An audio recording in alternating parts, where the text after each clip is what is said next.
I wanted to start with an image, kind of one of the most powerful. There's so many different powerful images in reporting this story, but one that still resonates with me happened about 12 years ago, just south of here in Erie. I was standing next to a 23-year-old pregnant war widow, person I never thought it would be.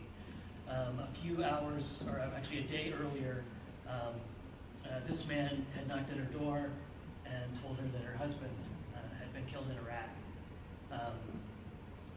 And then a couple of days after, just after that, she had found out that the baby she was carrying would be a boy.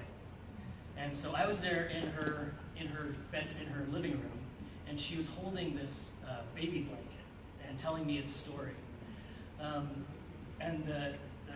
When I'm looking at a story, the one thing I'm looking for is not just what's gone, especially on an obituary or a story after somebody's died, but what's left and what stories remain, because those are the stories I want to tell.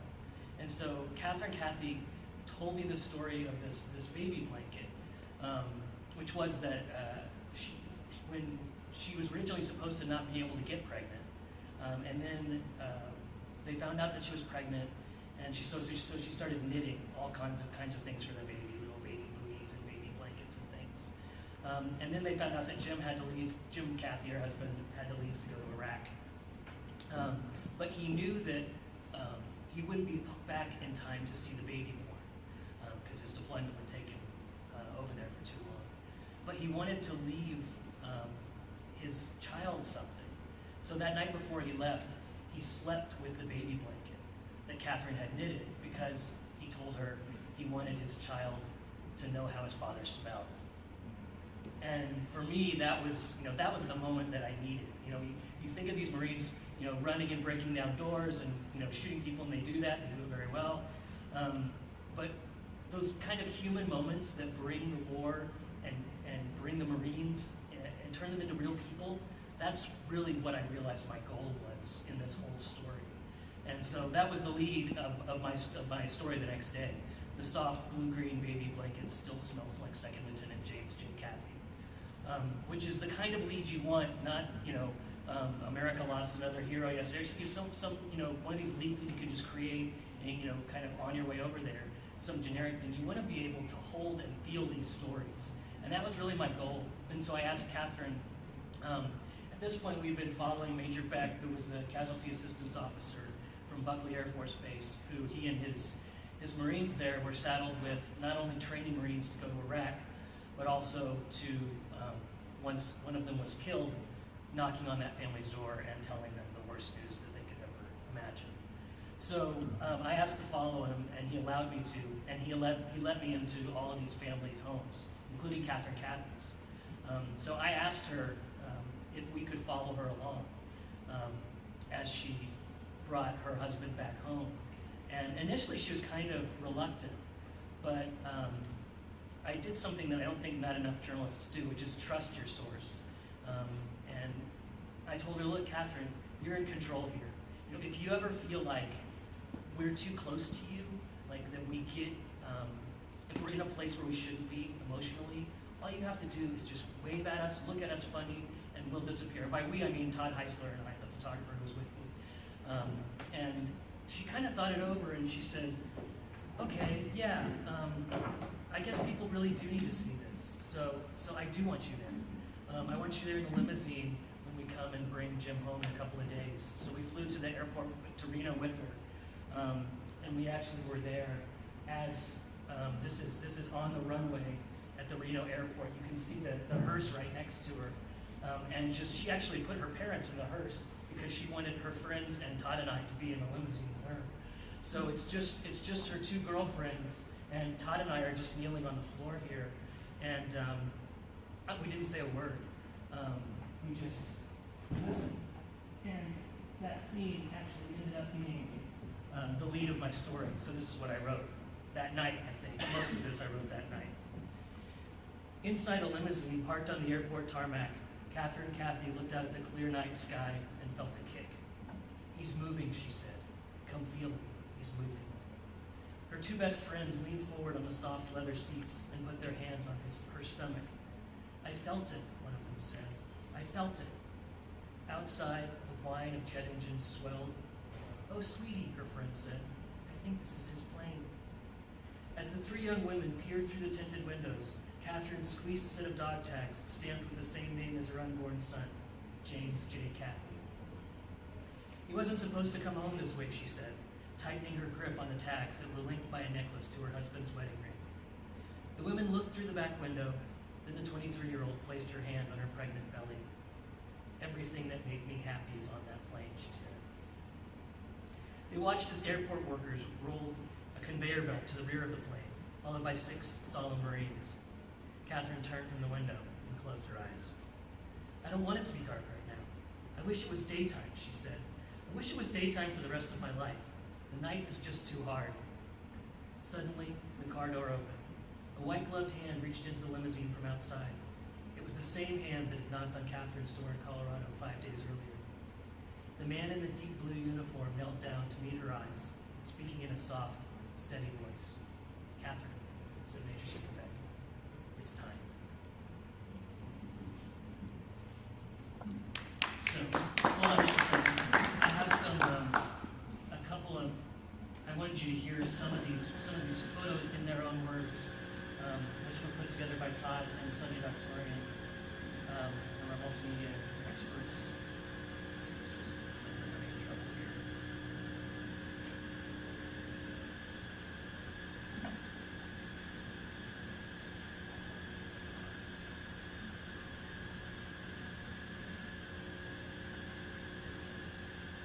This is going to take just a second, but yeah, I think being able to hear the voices of these people.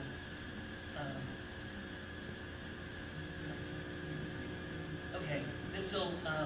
I have maybe 7 minutes left of my presentation, but I understand that you have class to go to, so feel free to get up and lead if you need to.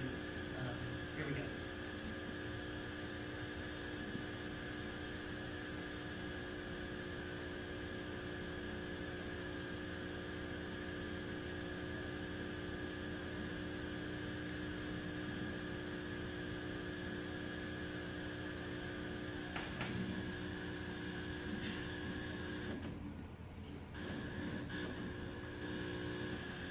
Try one more time.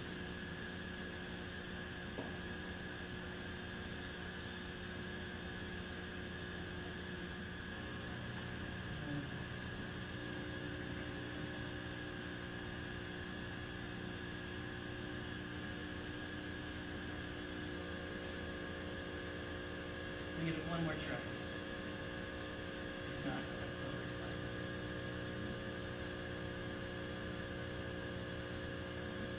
All right. I'll come back to it later. I'll go ahead and close out.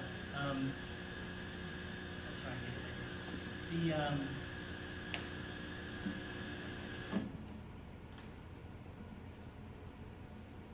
So that night, after she saw her husband come off the plane,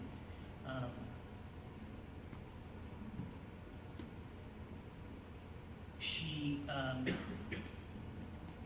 decided that she followed him basically his whole body throughout this whole process of the next week, and then the last day, she decided that the day before the funeral, she decided that she didn't want to leave his body at all, and so she told the Marines she wouldn't leave the mortuary.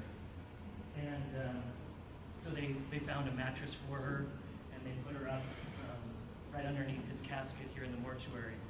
And this photo still kind of resonates with me almost more than any of the others. It's so strong. And kind of the story behind it is that Todd and I were sitting in the back of the mortuary in these pews. And at the time, she was playing music on her computer that they would have had at their big wedding, because they had gotten married at a Justice of the Peace before Jim left for Iraq, and they were going to get married back when she came home, or when he came home. They never got to have that wedding. So she was listening to music, and she closed her computer, and she looked up at the Marine who was standing over the casket, and she said, "Are my reporters still here?" Because it was still really dark out where Todd and I were sitting. And the Marine, being a Marine, said, yeah, you want me to get rid of them? And she said, no, I just wanted to make sure they were still here. And I said, yeah, Catherine, yeah, we're still here. And she just said, good. And then she went to sleep. And for me, that moment just still rings with me. And it did even after she fell asleep, and Todd and I went outside just to kind of work our brains through what we had just seen. And this is Reno, Nevada, so it's really busy, cars streaming in and out to a gambling. And this mortuary is right next to this busy road. So all these cars are whizzing by. And I turn around on this kind of crumbly gravel pavement that we were standing on. And I turn around and there's this huge picture window in the mortuary. And you could actually see this scene, like almost as big as these screens. And then I turn back around and I see all these cars whizzing by. And I just thought, if I could just make them slow down just for a minute, just for a second, to look in that window. There's this just amazing moment of just pure terror and love and everything that's important about humanity.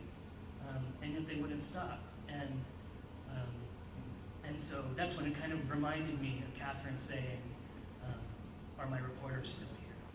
She knew that was the power we had, was possibly to maybe slow some of those people down and make them look into the windows they don't want to look into.